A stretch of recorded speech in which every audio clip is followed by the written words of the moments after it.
All right, guys, welcome back to another video. It's your man, Jay. It is time to go ahead and talk about this device. UMIDIGI sent this over to me, and this is a part of their new series. This is the A15. They also have an A25. They got some other devices coming.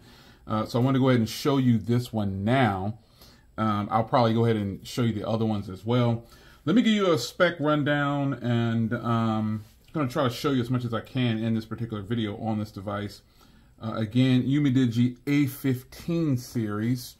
And it has a 64 megapixel ultra clear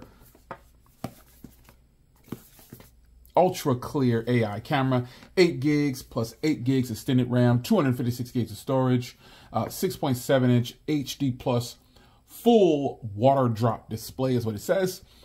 The processor is the Octa-Core T616, and it is a 5,000 milliamp hour battery inside of this thing with 20 watt fast charging. Now it's supposed to be really thin. It's got a 16 megapixel selfie camera. It's got NFC, FM radio. It's supposed to be really thin. It's supposed to be really thin. So let's crack it open here. All right, beyond your dreams with UMIDIGI. That's some serious security tape. All right, be careful with the knife. And here it is. You've got the materials on the information on the top here telling you all about the things I just said. Here's your manual. And you've got a charging brick right here, 20 watt fast charging, remember.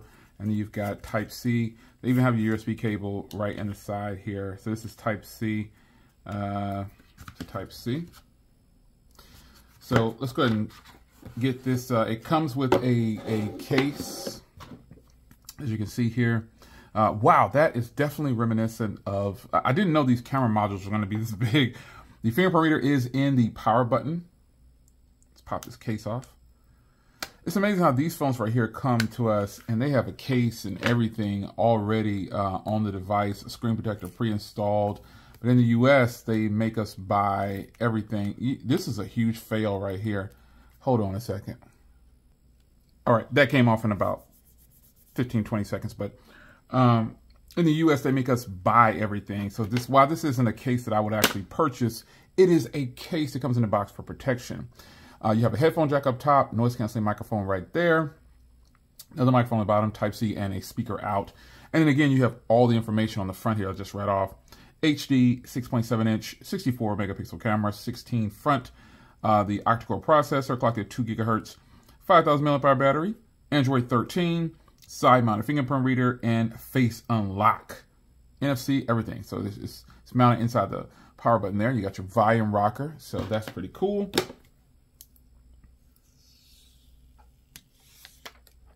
Alrighty. Get some power going here. There's also a button on this side here, a smart key right there. And then you have the SIM tray, an SD card slot over there more than likely. Let's see here. Let me see something here. Android. I love the UMIDIGI startup logo. Yeah. So their phones always have SD card slots, and this one's not going to be an exception. I'm sure it does. Boom, there it is. And they have a metal SIM tray, unlike some of the phones in the US. They're still using plastic SIM trays, which is so stupid to me. So yeah, United States. Let's skip that.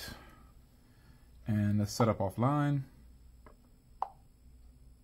Shanghai. Let's at least change that. Let's at least change that. At least change that. At least. It is not. It's August 18th. What the heck? Let's go here. And it is definitely not that. Good. All right. And we'll just go through here and get this going. I just want to get into the device so I can show you the home screen. This device right here definitely looks reminiscent of the iPhone 14 Pro Max and the iPhone 13 Pro Max. The camera module is definitely that. Now this comes in different colors. That's not a knock. I mean, obviously Apple, you know, has something that people want. And, you know, you saw me instantly swipe up. But let's get the home screen right to where I can swipe up because we want to have app drawer. So now I can swipe up. Pretty cool. Haptics feedback on here is really nice. It's really nice. All right, so let's go to wallpapers and style. Let's go to the bottom, change the grid. It's already on 4x5, so no 5x6 or 5x5. That kind of sucks. Let's go to dark theme. Dark theme looks really nice. Let's change this and skin the icons. Really cool. Yeah, looking pretty good. Looking pretty good. Really nice. Now, we're going to go ahead and check something here. I'm going to go back to wallpapers, and I'm going to check the wallpaper here. This is supposed to be running Android 13. So we're going to go ahead and change it to this one here. Pretty nice. Really nice. Okay. Just kind of checking out how quickly the phone moves about and, you know, just the phone itself. It's pretty nice. Let's look at another wallpaper here. Let's go with this one here. Really nice. It flows along pretty quick, man. No questions about that. Let's get into settings here. I'll look for some bloatware in just a second here. But again, remember you have that smart key and you can set it up to different things. As you can see, I got to go ahead and turn on gestures too. Long press is always flashlight for me. I always just have that to flashlight. It's just something that, you know, is quick and easy for people to do. Yeah. So settings here, you got your smart assistants. Navigation bar. You can actually turn that on like that, where you can drop it down. I gotta turn on gestures, so it doesn't matter anyway. Oh, you can do all these different ones here. Double click to lock the screen. Pretty nice. You got your screenshot. Navigation is what I'm looking for. Gestures. There we go. I'm so used to gestures now. You guys remember a long time ago when I didn't like gestures? Remember that? Yeah. Yeah. So let's take the battery percentage, because this shows inside the bar, which I think is kind of weird. You can't even see it when it's like that. Like, you can't see what that says. I can't even see what it says. So yeah, other than that, now let's get a quick rundown of the device, man. So Android 13, budget, affordable device, has NFC, not much bloatware at all. Let me see here. I don't see any bloatware. Actually, there's no Facebook or anything on here. There's no LinkedIn, all those things I consider bloatware right out the gate because I don't use any of those things. So, yeah, this is going to be actually pretty nice. I'm going to go ahead and test the, I'm going to sign into Wi-Fi, and I'm going to test the speaker for you. So today Amazon showed up with the new hubcaps for the Tesla. I'm going to go ahead and put them on. Not the loudest speaker for sure. It's a single bottom firing speaker. Single bottom firing speaker on a, oh, okay. Is it updating or what the frick is going on? just shut off on me. I switched to 1080p and it just shuts off. It must be updating. It's got to be something going on. Oh, it wants me to sign in. Yeah, that's what it's doing. I don't want to sign in though. I just want to watch a video. Yeah. Anyway, single bottom firing speaker. Let me see if I can get back to that video. There we go. So today Amazon showed up with the new hubcaps for the Tesla. It didn't like me changing it to 1080p 60, that's for sure. So I'll show you what it looks like. There we go. It's fairly decent. I mean, the bottom firing speaker obviously is not something that's going to be strong. You need to be a very quiet area to really understand and get it, because I'm covering up right now. It's on peak volume. You really can't hear much that I'm saying on this unless you were sitting here with me. For your be sure that you're put. Here's the right. Yeah, I mean the processor is the T616. So, I mean, this is what you get. It's an affordable device. Let me see if it's. I got high-speed internet, so I don't know why it's doing this to me. I always get trolled every now and then on video when I'm trying to show something, but overall, man, it works. Nothing wrong. It's not working, but it works. It sounds pretty bad. It's working, but it's not working. Okay, you know what I'm saying? It's working, but it's not working. I think it's just I'm switching it to 1080p. 60, and this processor might be having some issues with that. Super simple. All you have to do is make sure you put the adhesive in behind each spoke as instructed. Yeah, definitely not the strongest speaker at all.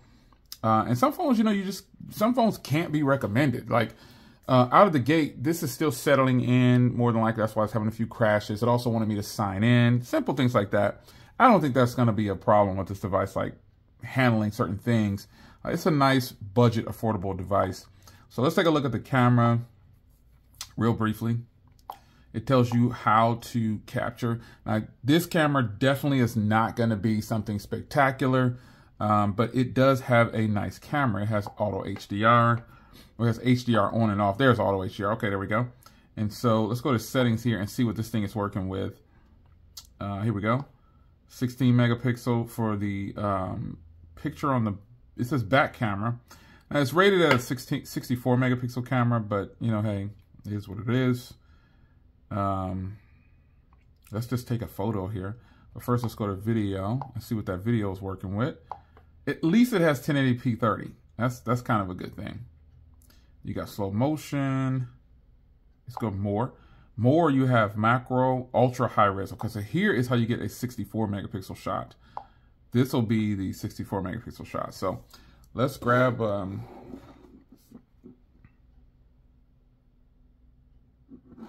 focus here.